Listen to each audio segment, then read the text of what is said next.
going to default on its debt for the first time in history. I mean, just consider the magnitude in comparison, what would happen to the economy and how destabilizing it would be. Ultimately, I've been through this scenario. I've seen this movie a dozen times. It ends well with a lot of frustration and pain. I think it will again, but I think Speaker McCarthy is wrong to be bargaining with the debt ceiling. We cannot, we will not, we should not default. It has been done in the past, though, has it not? In 2011, as I recall, they did increase the debt limit in connection with cuts in spending. So it has been done before. It has, but the problem, of course, is we're not sure when the drop dead date is. The negotiations should have started long ago, and they usually do on the budget. I'm a member of the Appropriations Committee. Before we can move forward, we need something called a 302B allocation that tells us how much money we have to spend. That takes an agreement between the congressional leaders as well as the president.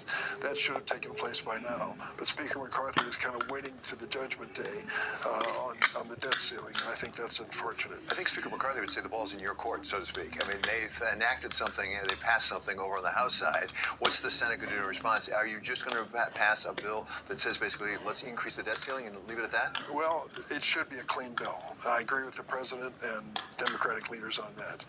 We shouldn't be toying with this. There's too much at stake. Even the uncertainty of our actions can have an impact on the economy and its rebound and may force us into a recession. I think ultimately it will work out for the best, but Speaker McCarthy needs to sit down at the table. He's put his proposal through with barely enough votes in Congress. The president's made his proposal. Now's the time to sit down and to discuss this, but not with the debt ceiling looming over our heads. Whether it's tied to it or not, is there not room for really talking about spending? Because we really do have, as you know, an enormous deficit and a building debt. Well, 1/4 of our current debt was accumulated in the last 4 years of the Trump presidency. Just to give you an idea. And how did that happen? It was the Trump tax cuts for the wealthiest individuals in America. And now Speaker McCarthy is trying to protect those. That's why he keeps suggesting cuts in spending. Some of the cuts are patently unreasonable. To think that we would remove 30,000 law enforcement and Border Patrol officials at this moment in our history, hard to imagine the same party that just campaigned on don't defund the police is defunding the police with the McCarthy proposal. And you go through the long list and you say, these are serious cuts.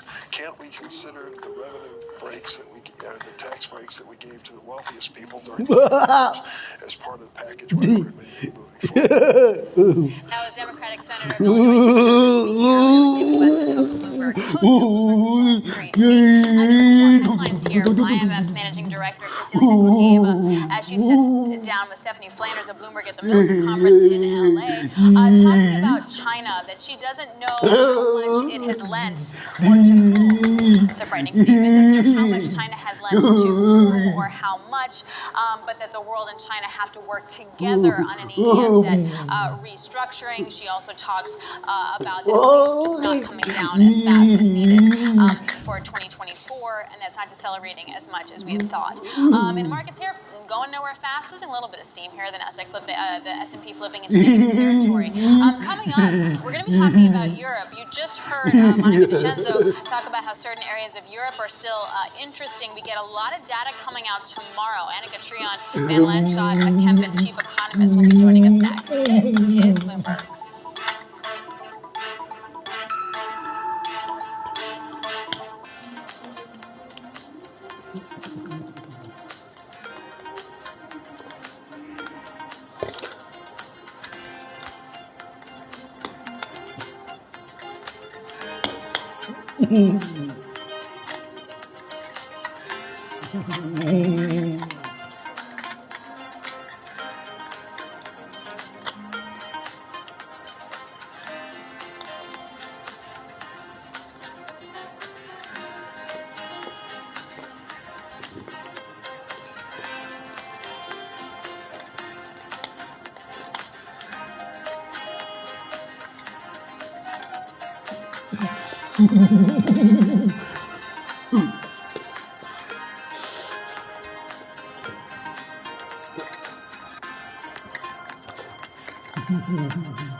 Okay.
U.S. equity markets going nowhere fast, losing some serious steam. In the U.S., it's really the bond market that has the most juice. The sell-off continuing, yields up by about 13 basis points on the front end.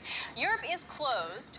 Tomorrow, though, we get a pretty significant data dump. You get Eurozone PMIs, the final read for April. You get CPI for the Eurozone, as well as the ECB's bank lending survey. And all of that comes before the ECB meetings on Thursday and their rate decision. So joining us now to discuss, Annika Trion, Van Lanschot Kempen, chief economist. Annika, what's the most important data point that you're going to be looking at tomorrow morning? Yeah, well, indeed, as you mentioned, there's a lot of data coming, and obviously, the central banks are looking at clues in terms of how the economy is faring, and clues in terms of inflationary pressures, and is there a need to persist in this hawkish way in order to keep this stubbornly high inflation under control? So what do you think we're going to see in terms of the inflation reading? Like, is it going to come down? Is it going to deaccelerate? Or is it just going to stop? Well, the remarkable thing, we've been talking about the energy crisis and that being the dominant area of attention in terms of European inflation. Well, we're over that, and essentially the baton has been passed on from one source of pricing pressure to another. And I think the worrying thing is, the core inflation number, which, a lot of us are focusing on, that is staying very high. Things like wage inflation, services inflation, that's the thing we're all going to be looking at. Are we going to see some easing there? Yes, yes or no? I think that's the main focal area. What kind of number, in terms of the inflation number, do you think that we get that puts a 50 basis point hike from the ECB on Thursday back on the table? Well, I think this is the thing, and I think actually ECB governors themselves are talking about this. And I think the danger is, because we're so obsessed with inflation, we're literally looking at, well, what is the inflationary data telling us? And a few days later, how is the ECB going to respond? And I think the ECB is going to remain quite disciplined, regardless of, whether the data ends up being a few basis points higher or lower than expected. The 50 basis points path, which many are citing and expecting, we think that that's a realistic number, regardless of how many basis points of divergence the numbers come up with. Why? Because also the most dovish ECB members themselves are saying, look, there's a time lag, and we're going to have to wait for at least 6 months to figure out whether we've done enough. And I think that's the point right now. So then when we get the quarterly survey of bank lending, are we going to learn anything that could tip the scales? Because that's going to encompass what had the regional bank crisis here in the U.S., as well as the Credit Suisse and UBS deal. Do we learn anything that kind of foreshadows what you're talking about? Well, I think so. That's definitely an important one, because we were all fearing this banking crisis, and thus far it has been rather muted thus far. The point is that, let's look